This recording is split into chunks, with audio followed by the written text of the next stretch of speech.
Jasmine અહીંયા આવતો અહીંયા આ જાસ્મીન છે અમારી દીકરી જય શ્રી કૃષ્ણ. આવો ને અંદર આવો, બેસો. આમાં ક્યાં આવીએ? કાઈ વાંધો નહીં, અંદર અમારા રૂમમાં બેસીને આપણે વાતો કરીએ. હા, અંદર હાઈ લાવો. હાલો. પદ્માબેન, અમે આજે નહીં પછી ક્યારેક આવશું. અરે એમ તો કેમ ચાલે, તમે પહેલી વખત અમારા ઘરે આવ્યા છો. આ રીતે જતા રહો તો કેટલું ખરાબ લાગે ને. હા, આ તમારા ત્યાં જમાવડો ચાલે છે, પછી આવીશું. ચાલ તરુણા. હા પણ પ્રફુલભાઈ તમે પ્લીઝ.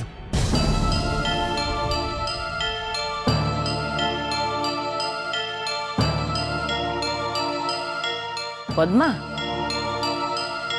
જરાક કઈ રાખવું હતું ને, મહેમાન આવવાના છે તો આ બધો પથારો અહીંયા ન કરત એમ. એટલે અમે બધું તમને કેતા ફરીએ એમ?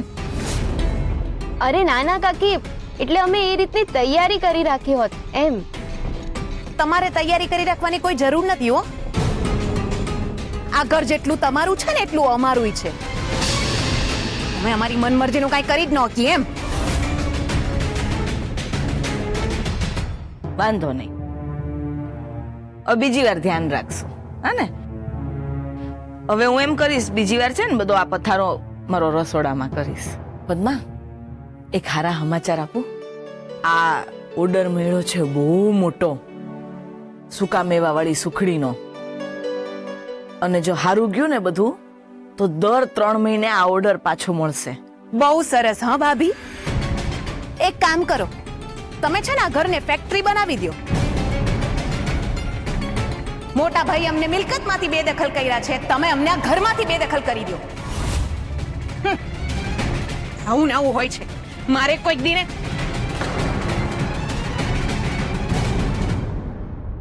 ભાભી, પદ્મા જે કંઈ પણ બોલી ગઈ એ બદલ હું તમારી માફી માંગુ છું. માફ કરી દો. એની ફક્ત જીભ જ કડવી છે, મનની બહુ સાફ છે. બહુ નસીબવાળી એ છે પદ્મા. ભૂલો ઈ કરે અને માફી તમે અને એની દીકરી માંગતા ફરો. ભાભી, મારા નસીબને નજર ન લગાડો. કોક દી મારી નજર લાગશે ને તો લેવાના દેવા થઈ જશે.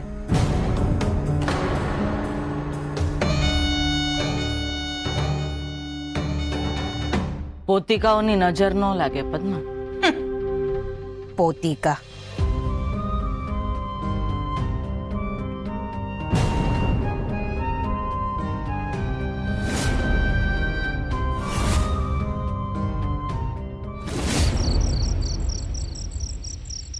મારે નથી ખાવું. અરે નથી ખાવું એટલે શું? કેટલા દિવસ સુધી તું આમ ભૂખીને ભૂખી રહીશ? થોડું ખાઈ લે, ચલ. ના, જ્યાં સુધી પપ્પાના રિપોર્ટ્સ ના આવે ત્યાં સુધી મારે કંઈ નથી ખાવું.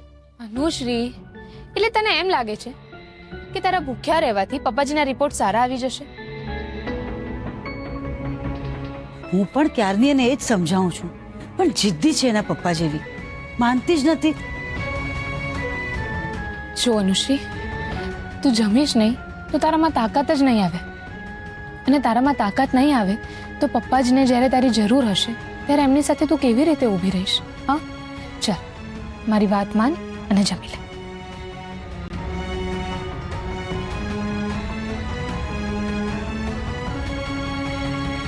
અનુશ્રી, જો તારા ફેવરિટ વ્હાઈટ સોસ પાસ્તા છે, ફ્રેન્ચ ફ્રાઈઝ પણ છે ને સેન્ડવિચ પણ છે.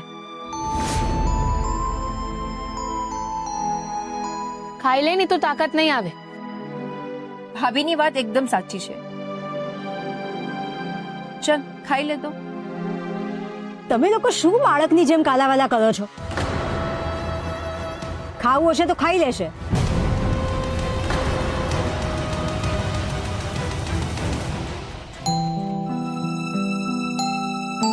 સાંભળો,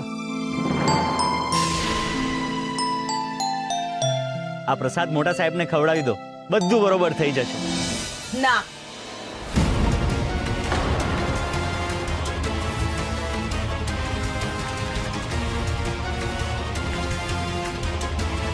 જો રુદ્ર, તારી આસ્થા ને તારી શ્રદ્ધા તારી રીતે બરાબર છે, પણ મહેન્દ્ર માટે એ જ થશે જે ડોક્ટરે કહ્યું છે, અને એના માટે એ જ સારું રહેશે. પણ મેં માનતા રાખી છે અને મારા માડી કહે છે કે ભગવાનથી મોટું કોઈ ડોક્ટર નથી. ઓહો બોલારામ, તું તો બહુ ભોળો હો ભાઈ. આ બધું છે ને વાતો કરવામાં સારું લાગે, બાકી ડોક્ટરને બરાબર ખબર હોય છે કે એમને શું કરવાનું છે ને શું નહીં. અને જે લોકો ડોક્ટરની વાત નથી માનતા ને એ બધા મૂર્ખા હોય છે. તમારી વાત સાચી છે. હું એમ નથી કહેતો કે એમની વાત ના માનો, પણ જે શ્રદ્ધા છે એ વાત પણ માનો.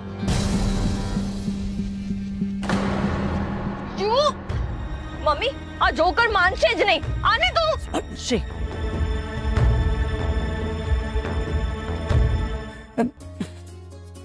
સારું, આ પ્રસાદ મને આપી દો.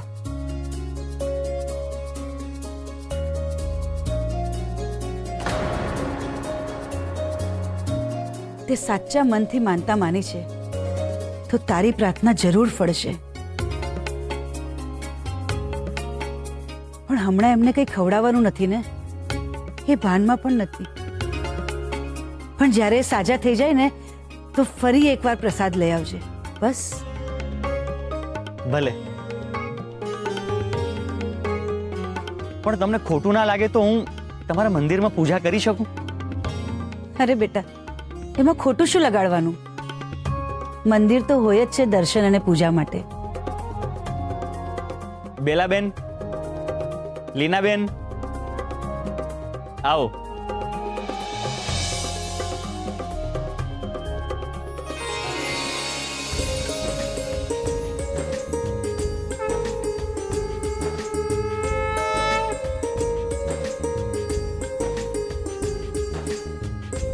કોણ છે આ?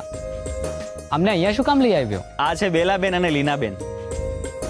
મંદિરથી આવ્યા છે અને એમની સાથે માતાજીની 100 વર્ષ જૂની સોનાની મૂર્તિ લાવ્યા છે.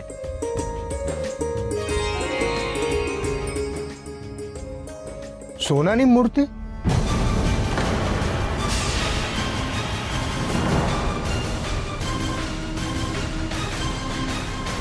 હા, રાજ્યગુરુ પરિવાર આટલા વર્ષોથી મંદિરની સેવા આરાધના કરતા આવ્યા છે.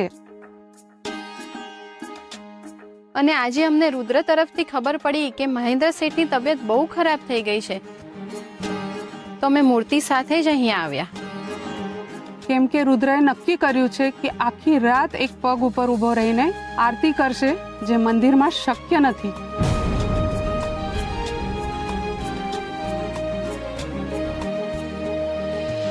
અને એમ પણ મંદિરને 100 વર્ષ પૂરા થઈ રહ્યા છે, એટલે આ મૂર્તિ 100 ઘરે અભિષેક કરાવીને પાવન કરવાની છે. જ્યારે રુદ્રએ અમને વાત કરી ત્યારે એક જ ઘર બચ્યું હતું અને રુદ્રએ અમને આમંત્રણ આપ્યું. ને જોગાનો જોગ તો જુઓ, બહુ જ રાત થઈ ગઈ છે, એટલે કદાચ માતાજીની ઈચ્છા હશે આ ઘરમાં રાતવાસો કરવાની. અમે કાલે સવારે આવીને મૂર્તિ પાછી પધરાવી જશું. ભલે, જેવી તમારી આસ્થા. કરિશ્મા, આવો.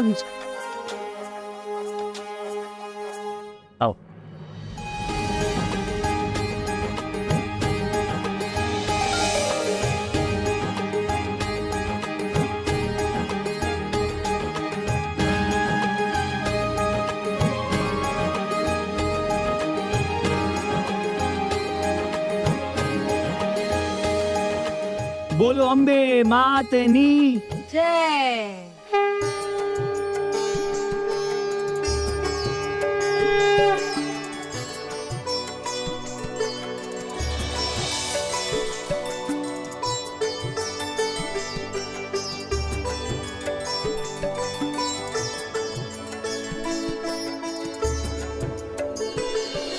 માન્યું કે આ ઘર મારા માટે પારકું ઘર છે, પણ છે તો એક દીકરીનું ઘર ને. અને દીકરીના લગ્ન વખતે કોઈ પણ પિતાની આવી હાલત તો ના જ હોવી જોઈએ. એટલે આજે હું મહેન્દ્ર રાજ્યગુરુ માટે પ્રાર્થના કરું છું. પ્રાર્થના કરું છું કે જલ્દીથી જલ્દી સાજા થઈ જાય.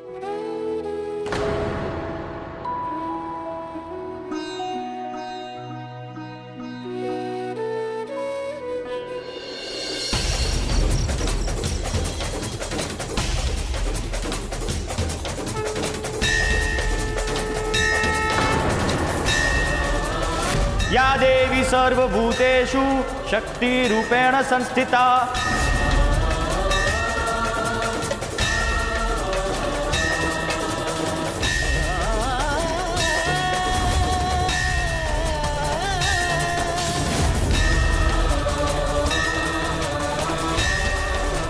नमस्तस्ये नमस्तस्ये नमस्तस्ये नमो नमः.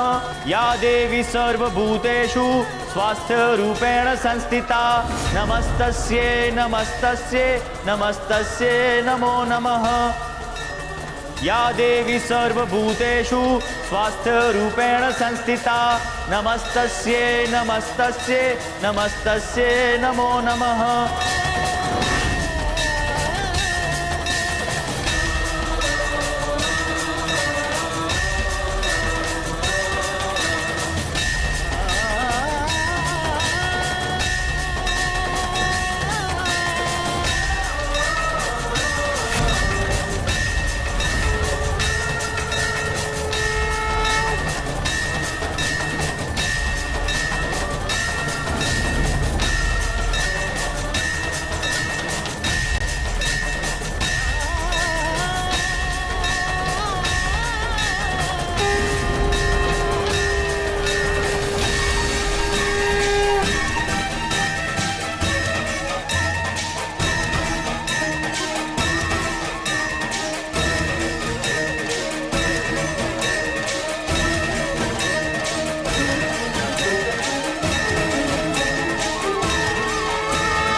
અનુશ્રીના પપ્પાએ આંખો ખોલી.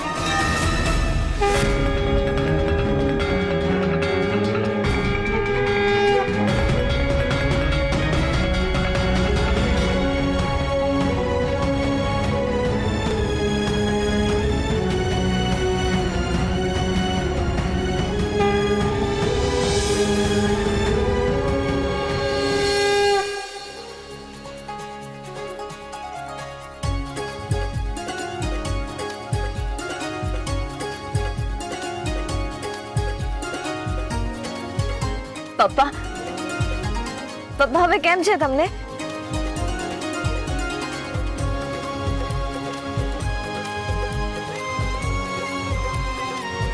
Dead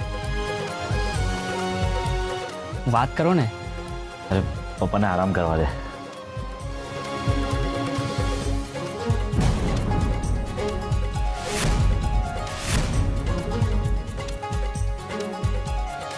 hello doctor.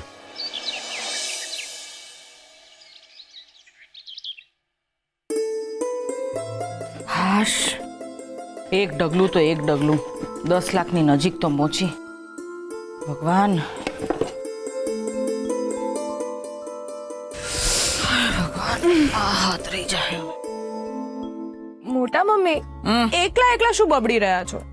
કાંઈ નહીં, કામ કરતા કરતા જાથારે વાતું કરું છું. હું થયું મમ્મી? કમર દુખે છે? કમર નહીં, આ વખતે તો હૈયું વધારે દુખે છે. આજે મારા દત્તુને બહુ વધારે યાદ આવે છે મને. એવું કેમ મોટા મમ્મી? મારા દત્તુ હોત ને આજે તો આમાંથી કાંઈ મન કરવા નહોતું દીધું હોત. બધું એકલા હાથે પતાવી દીધું હોત એણે. મમ્મી સોરી, મારે તમારી મદદ કરવી જોઈતી હતી. કઈ નહીં, બોલો હમણાં જ બોલો, હું કરવાનું છે?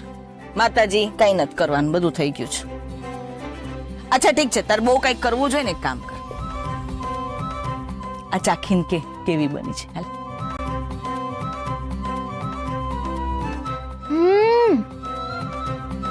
મમ્મી એકદમ મસ્ત છે. તમારા હાથમાં તો છે ને જાદુ છે મમ્મી.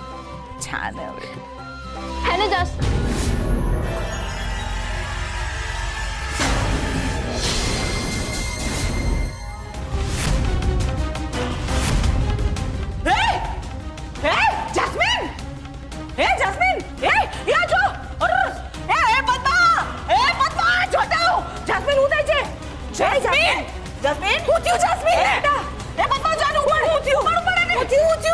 જાસ્મીન હું કરી નાખ્યું આને જાસ્મીન ઉઠ ભાભી તમે તમારી દીકરીનો જીવ લઈ લીધો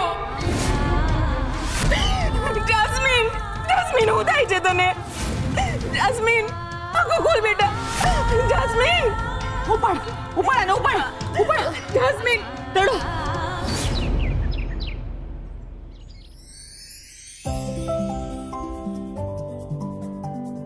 અનુશ્રીબેન આલો તમારો ભાવતો નાસ્તો બર્ગર અને પિઝા અને હા ફ્રેન્ચ ફ્રાઈઝ અને સેન્ડવિચ પણ લાવતી જ છું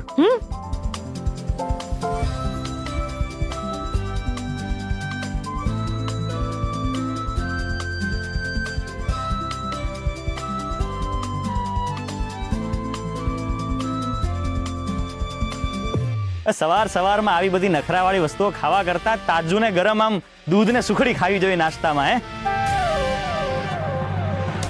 આવી નખરાવાળી વસ્તુઓ ખાવાથી મગજનો વિકાસ બંધ થઈ જાય છે,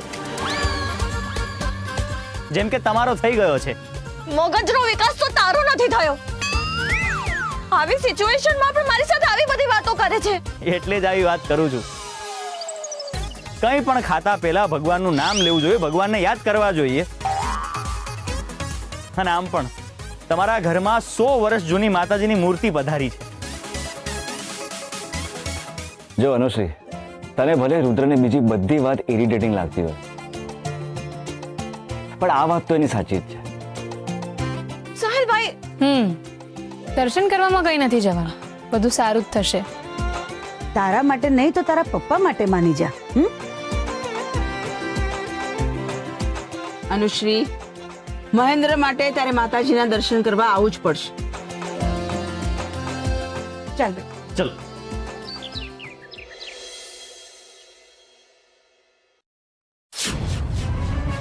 હે ભગવાન, માતાજીની મૂર્તિ ક્યાં ગઈ?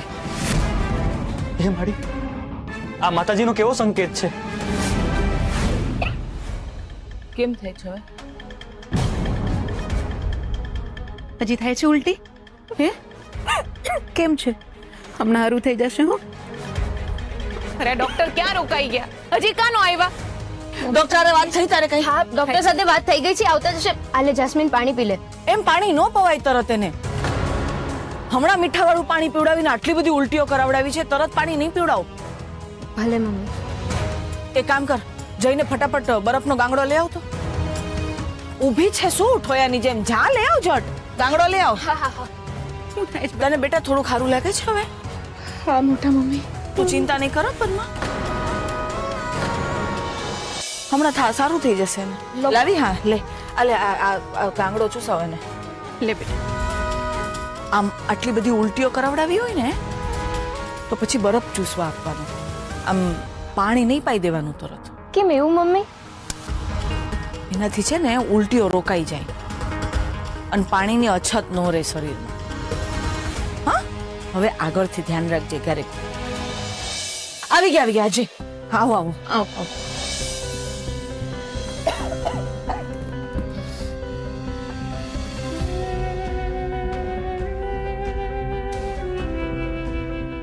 ના ખોલજો. જાસ્મીનને કશાની એલર્જી છે કૌશલ્યાબેન? સૂકા મેવાની છે અને સૂકા મેવા વાળી સુખડી ખાઈ લીધી એણે.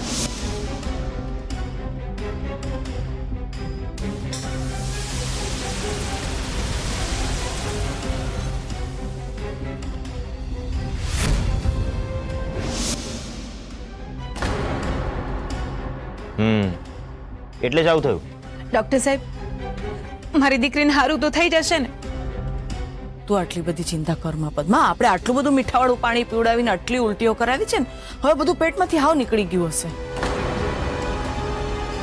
એ સૌથી સારું કર્યું, નહીં તો અત્યારે વઢવાડની કોઈ હોસ્પિટલમાં સિરિયસ હાલતમાં હોત. પણ ચિંતા નહીં કરો, દવા આપી દઉં છું, ટાઈમ પર આપી દેજો. અને એક વાતનું ખાસ ધ્યાન રાખજો, દૂધ કે દૂધથી બનેલી કોઈ પણ આઈટમથી એને ખાસ દૂર રાખજો. અને સૂકો મેવો તો બિલકુલ પણ નહીં. ના ના, એકદમ બરાબર ધ્યાન રાખશું અમે. આભાર સાહેબ તમારો, તમે આમ ઝટઝટ આવી ગયા. ચિંતા ન કરો, ઠીક થઈ જશે.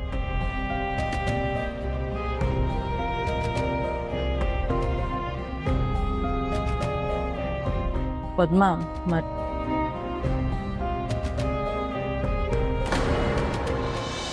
આપણા ઘરમાંથી માતાજીની સોનાની મૂર્તિ ગાયબ કઈ રીતે થઈ શકે? આપણા અહીંયા આટલી સિક્યોરિટી છે, ઘરમાં આટલા લોકો હતા તો પણ. બ્રો, બહારથી તો કોઈ આવ્યું નથી, પણ સિક્યુરિટી વાળાએ એન્ટ્રી તો કરી હોય. રજિસ્ટર તો મેં જાતે ચેક કર્યું. મૂર્તિ લઈને જે આવ્યા હતા બેલાબેન અને લીનાબેન, એમના જ નામ છે. મૂર્તિ તો તું તો કઈ બોલીશ જ નહીં, જસ્ટ શટ અપ.